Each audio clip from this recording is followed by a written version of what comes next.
There is a customer none of us are allowed to serve. I work at the Lone Star Diner, off the road from Carson City to Reno. Diner name has of course been changed for obvious reasons, more on that later. Why do I work at the Lone Star Diner, off the road from Carson City to Reno? Well, because, kind stranger, my life plans didn't work out. Generally, if you're caught working at a diner past college, specifically one in the middle of nowhere, it might mean that things aren't going so hot. But still, why this diner? Why Lone Star specifically? I'm aware you probably aren't actually asking these questions, but I nonetheless believe they deserve a response. Of all of the diners in the world, what makes Lone Star so special is the pay. The pay is great. There are maybe 10 other diners within a 30-minute drive from where I live. Most of them average out to a little over minimum wage. Meanwhile, Lone Star is whipping up a mean $50/HR. And that hourly rate is due to one single, solitary reason, no matter what anyone tells you. Because of him. My first day on the job was fine, more or less. I'd worked customer service before, so I felt like I could run with the strange surprises that came unique to diners. I was able to adapt to the inconsistency of the rules pretty quickly. Unwritten rules, like some areas in the restaurant need to be spotless at all times, others, boss lady couldn't give less of a crap about. Serve customers quickly, but not too quickly, a whole. Customers here don't actually like it when you show up too fast. Give them some time to feel the floor under their boots, to miserably stare ahead and mourn what could they been. Diner stuff. They're here because they want to be alone. Pardon the contradiction. Of course, vaguely defined, whispered only by ghosts, rules extended to the cooks as well. If you were, somehow, secretly, celebrity chef Marco Pierre White in the flesh, your mandate was to keep your damn prowess to yourself. Your job is to make the classics as decently as possible. Not bad, but not amazing. Just poor enough to be really good. That's what the customers are here for. As the weeks unfolded, I rose, or I suppose secruchetto the occasion quite well. You want intentional, pinpoint precision, mediocrity. You've come to the right person. Most of the patrons just wanted coffee and brunch, brought to them at medium speed, with a semi-predictable cadence of waiter or waitress check-ins afterwards. Done, and done. Not one for subtlety. One day I finally decided to ask my boss the question in the middle of a shift. I didn't want to ruin a good thing by doubting it, but F me if I wasn't a little curious. Not a full look at the gift horse's mouth, more of a skeptical side-eye. Why $50/yarn? She didn't even look up from her task at the register, methodically counting out bills. Set it on your first day. You gotta be good at following the rules. And when it's an important rule, you better be damn well perfect. High expectations here. I made a face. Right, high expectations. You think I'm joking? No, Mom, I guess, Why did I even speak up?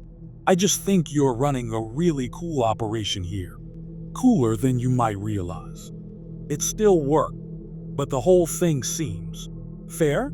Christ, my waffling skills were abysmal. Add that to the list of intentional mediocrity. Booyah. She looked up from her duties and shot me a stern look. I don't run this ship, and following the rules here means that you take care of yourself. I'm sorry? I am your employer, sure, and it'll pay you well to be here, sure. But you should be aware there is plenty more going on here than just you and this diner. She glanced down at her watch, then sighed. I usually save this speech for the end of the month, but you already caught me halfway through it. So, the Coles notes. If you don't think you have it in you to follow instructions clearly, without protest, and without asking too many questions, then you should leave. Quit. No harm, no foul. A week's worth of pay on the house. The conversation sputtered shortly after that. I tried to find an opening to ask more about what she meant, but she was closed off to the topic moving forward. And you know what? That was Fanif. She wanted me to put my head down and just do the work. I could do that. And work I did. And things were good. Mundane small talk with the customers was fun. My coworkers were friendly, and I was getting paid well. He had found a place to park the failures of my life. A place to build from. It must have been a Saturday, I think, when I first noticed him. An occupied seat in the far corner of the diner. No idea how long he had been sitting there and waiting, though he certainly looked patient. I had the strange inkling that had been left hanging for quite some time, though I couldn't actually remember seeing him enter. Brown corduroy shirt, short hair, mid-50s, it seemed. A reasonably calm smile. Normal-looking dude. I started making my way out from the back and headed towards him. Immediately, I felt a tight grip on my arm. It was Melanie, my boss, with a forceful clutch now to make me drop my notepad. Her fingers tightened around my forearm, sharply pinching my skin. "Important rules," she said. "What? You remember our chat about rules? Well, this is the most important one. Okay. That man over there in the corner." She motioned to the man who had caught my attention. Sitting upright, hands softly clasped together, coy smile across his face. "You don't go up to him. You don't say a word to him, but he's a customer." Her hold intensified was hurting me, almost as if she was taking out some sort of unseen anger on me. "I'd like to ask you right now to be smart enough to not ask questions and just follow instructions. You don't go to his table, you don't talk to him. You can look at him. You can shout across the room at him if you'd like, Thoth. I can't imagine why you ever need to do that. But you do not approach him, and you do not take his order." Or a sharp exhale through the nose, a shake of the head, and a glare from my manager. It's different every time, but it ain't pretty. I watched him from the short distance it had been afforded. It was hard not to. She did too. Unlike the other customers here, I didn't get a sense that he was here to be alone, to reminisce, or to take part in the comfort ritual of a lackluster Eggs Benedict over rye. Instead, I had the sense that he was just curious. Mild-mannered, content, but curious. My shift ended not too long after, so I didn't actually get a chance to watch him leave. Regardless, the experience of seeing him and learning about the rule he was connected to left a bizarre, dampening feeling on my mood. I liked my job. I liked coming home and unwinding. I didn't mind being in the middle of nowhere. It felt nice to look up at the empty sky filled with stars, to see them shimmer and shine, and even occasionally shoot across. I made a wish that things in my life would stay simple. I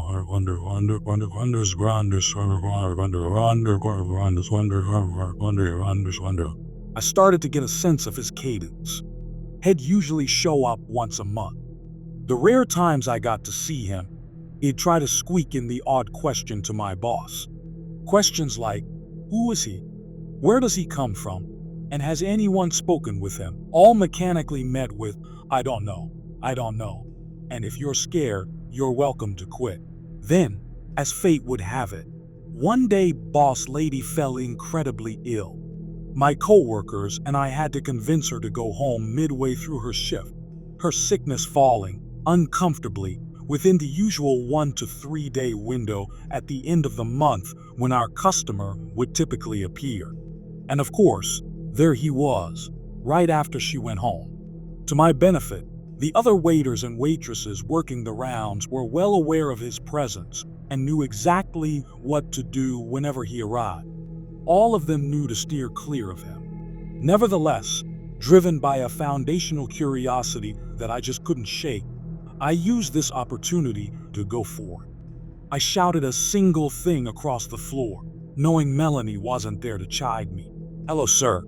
What brings you here?" I asked him.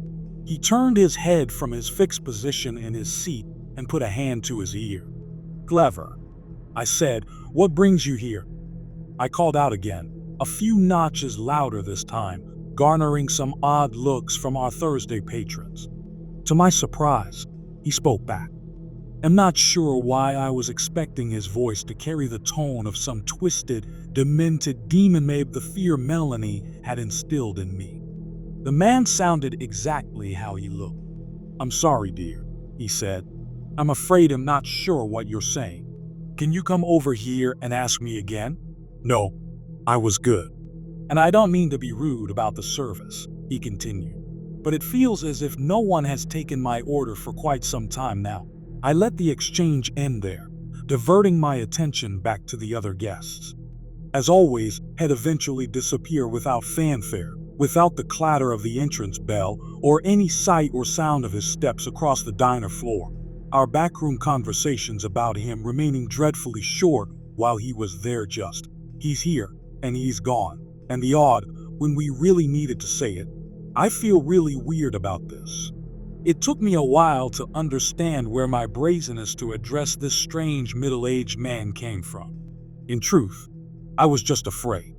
His presence and all of the questions tied to his being at our diner were disrupting this otherwise great arrangement that I felt I had. It seemed right, in the moment, to stand at the very edge of my bravery and say something to him. Of course, now that he was gone, I just felt worse. The next week, I was invited to something pretty interesting at work. I generally have a good amount of visibility into what Melanie, boss lady, does on a daily basis. The only element that remained elusive was her bi-weekly check-in with a particularly sharp-dressed agent-looking fella. There was a pretty consistent presence of state troopers, agents, and similarly uniformed men and women dropping into the diner, though I seldom paid it mind beyond simply noticing it. Midway through wiping down the tables, only an hour or so into my shift, Mel swung by and said, "Hey, want you in the meeting with the big boss, if you have a few." "The big boss?" Sure. Yeah. Coming. Just, if you don't mind me asking, who is?" She let her eyes speak her unwritten rules to me. Questions equals generally bad. "Thank you for the reminder, Mom." We maneuvered to a back room and sat at a table. Across from us, already seated, was a man in a sharply tailored suit with a subtle earpiece in the aforementioned agent. The table was littered with a small, messy stack of notes, papers, and documents. He made it a point to size me up, staring me down uninterrupted, like a deer to headlights. No concern at all about how awkward he was making it for me. Then, he turned to Melanie. "How long she been here?" he asked her in his gruff Western drawl. 6 months, she said. "You trust her?" "I trust her." "Yes." He let his eyebrows say, "If you say so," then went on with it. "All right, so apparently you had a visit from the wandering man last week. You," he said, motioning to Melanie, "were out. But you," attention now shifted to me, "weren't. Give me the lowdown." "The wandering man." The agent caught the confusion in my eyes. "Jesus, you've told this girl nothing, haven't you?" he said to Melanie. "Sir, I know it sounds weird," she said, "but I personally feel as if the man is almost, I don't know, drawn to curiosity.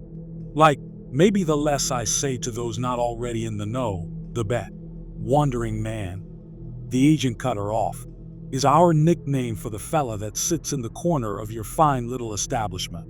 Or should I say, the state's fine little establishment."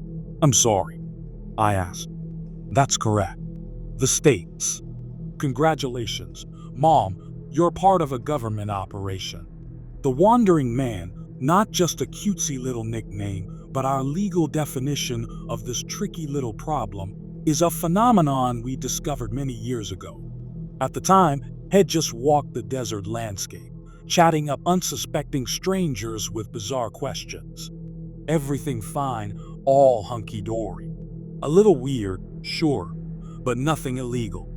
However, Sometimes, things would happen because of him. Bizarre things. Grisly things. I could see Melanie groaning, concerned at the picture being painted. Would this pique my curiosity? Have you guys, taken him in for? I almost wanted to cut off my own stupid question, but he ran with it. No, not because we don't want to, but rather because it might not be safe. The cozy mental image it held of this diner was starting to fracture. We have reason to believe that he's a visitor, he said. From? I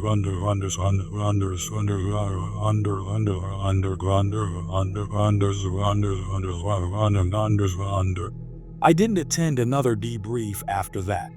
Not because I was barred, mind you. Rather, I just didn't want to know anymore.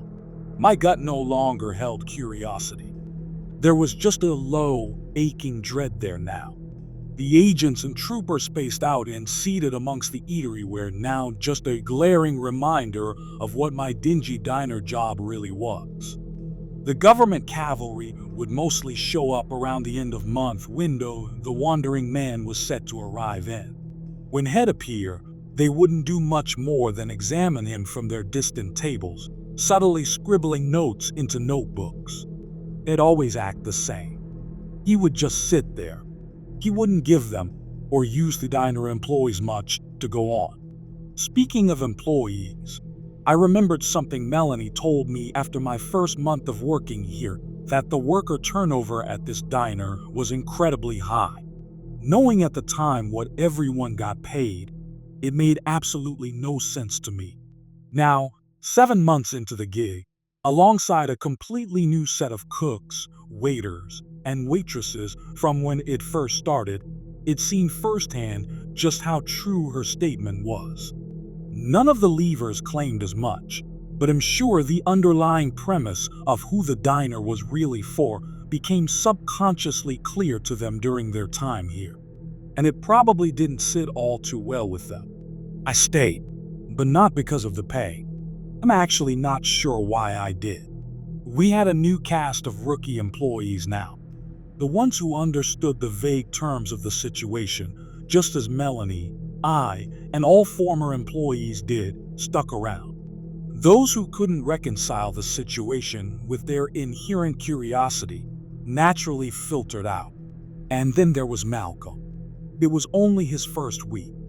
He was a keener, mega keener, had bulldozed through a giant list of tasks and was already asking for the next batch of work to chew through. Anything he could get ahead of, anything he could step in for, anything he could learn, he was on it. He wanted to be as helpful as humanly possible. I think the salary of the role, for a guy his young age, was just too alluring for him. For our part, Melanie and I tried our best to get him to pace himself. We were both giving the spiel now. By this point, we'd more or less perfected it. There are things about this diner that are strange. Rules you will have to follow and not think about. Rules that are concrete, immutable, and non-negotiable, like gravity. He nodded. At that moment, I really believed he was internalizing my words. And if that doesn't work for you, and if you don't think you can take care of yourself, then you shouldn't work here, I continued. There was always a visceral feeling in my stomach whenever I saw the wandering man in the corner during the same week that we were onboarding new staff. Sure, Melanie felt it too. On those days, Mel and I would both work the till, and if we saw anyone coming out from the back, we'd stop them. With a simple grab of the arm, Malcolm stepped out, and I did just thought a rough grasp of his forearm, just like Melanie had done to me when it first started. He recoiled in surprise. "Remember that little chat about rules we just had?" I said. He nodded meekly, as if he was already in trouble. I pointed to the man seated at the far table in the brown corduroy shirt, staring straight ahead with what I believed at the time no real reason to be here, and I said, "You will not, under any conditions, serve that man. Don't go up to him. Don't talk to him. Pretend he doesn't exist. Malcolm lifted the garbage bag he was holding in his left hand. In my nervousness, I hadn't actually clocked what he was stepping out for. "Just doing garbage duty, Mom," he said, but understood. And then he left out the front door with his usual swagger. The dumpster wasn't as close as we would like, so I appreciated his willingness to take on this duty so soon into his employment. I turned back to observe the wandering man. We had a crowd of agents in attendance that day, scattered about the restaurant. The man wasn't one to speak up often. Today was an interesting exception. "Officers," he said, "if you have any questions, feel free to join me at the table to ask them." The agents around the room reacted mainly with snickers. "Seriously, if you come sit with me, I'll be happy to spill it all." Truly, even more laughs. But no one bit. And yet he continued pointedly. "I know you're curious. I know you take notes. I know you talk about me. I know you built this establishment for me. I know you."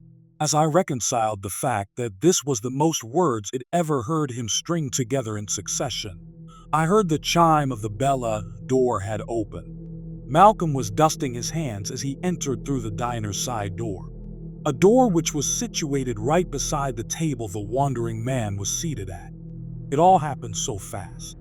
And yet, it played out in front of me excruciatingly slowly, as if there was a momentous single solitary second where I could have stepped in. The wandering man dropped any pretext of an exchange with the agents, stopping his sentence midway and adopting a completely new demeanor. He played the role of a low, miserable, tired man and said, 30 visits, terrible service every time," in a pathetic tone just as Malcolm walked by. Malcolm instinctively plucked a notepad out from his chest pocket and turned his head to face the man.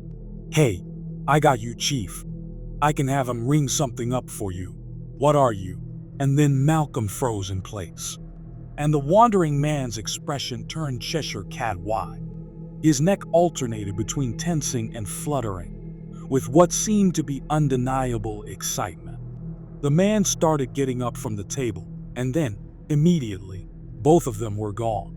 Malcolm and the Wanderer had vanished out of existence entirely. The insanity of the moment was interrupted by the coded language I heard blared over a megaphone. Nonsensical agents speak that has been seared into my memory forever. Alert level black. Wandering target has compromised a civilian. I repeat, civilian has been compromised. And that was that. Melanie quit in the days after. She wasn't mad at me. She told me she always knew she'd leave after the 10th disappearance. Why that specific milestone was required, I have no clue. All I could do from that point was continue to work. On my commutes home, or during lunch breaks, I would look up at the stars and put out the wish that Malcolm be brought back home, back from wherever had been taken. The debrief with the agents brought me no solace. The exchange with them was simple and short. "Where was he taken to?" answered with, "He's gone now." With a perpetual dagger in my soul now, I had only the smallest of silver linings, if you can even call it that. A lesson. The lesson that I needed to be even more watchful, even more diligent. And on days when the wandering man was visiting, only server at the diner. No exceptions. I knew the agents weren't happy about that. None of them said it to me explicitly, but I could tell that they would learn something new about him every time he whisked someone away after a mistake was made. It was a weird, Darwinian setup they had created. We were a zoo they could use to learn more about a specific animal, a specific entity, specific visitor. No dots. They just have to watch him sit now, or wait for him to do something different. I waited for the 3-day stretch at the end of the month that he usually appears in. Things were quiet up until that point. When he finally showed up, it wasn't what I expected. For the first time ever, I saw the wandering man walk right through the front door, in the dead of night, at the tail end of my shift. I was at the till, paralyzed, as he took step after step to close the distance. And then he was right there, standing in front of me. And I was sure, absolutely sure, that I was going to die. He smiled. "Don't worry. I have my own little set of rules I play by," he said. I didn't say a word. This was no man's land right now. "I know you've been curious about me. I've admired it from the moment you first spoke up to address me. Cautious curiosity is a great thing to see in someone, especially in such a reckless species. Please just go. I'd like to answer a question about why I'm visiting. I'm sure you'd like to know why I'm here, right? I'm not curious anymore." "I swear I'm not." He laughed. "The answer is really painfully simple. This little game, this little charade I'm playing, it is just so unbelievably fun. Please don't kill me. Please. You truly have a wonderful planet. I will return again soon. Promise. Give me a month, maybe two this time." A sincere, kind smile delivered with kind eyes. "I'll come back with a new game." And then he was gone. It took me a minute to realize that there was a cake box sitting on the counter beside me. Maybe it was there the whole time he was speaking to me. Maybe it materialized right after he left. I opened the box to find Malcolm's severed head, a blank expression on his face, sitting on a bed of poorly and confusingly organized flowers. Almost as if there was an intention to create a floral arrangement, but no understanding of what something like that would look like. On top of the horrific display, written in an almost childlike handwriting, was a note that read, "I brought him back, just like you wish." The worst thing about being trapped at a diner in the middle of nowhere is that you realize that there really is nowhere else to run to. Every single part of our planet is blanketed by stars, by open sky. Someone could drop in any time. I hope you guys liked this video. If you did, make sure like, comment, share, and subscribe the channel Mark Stories.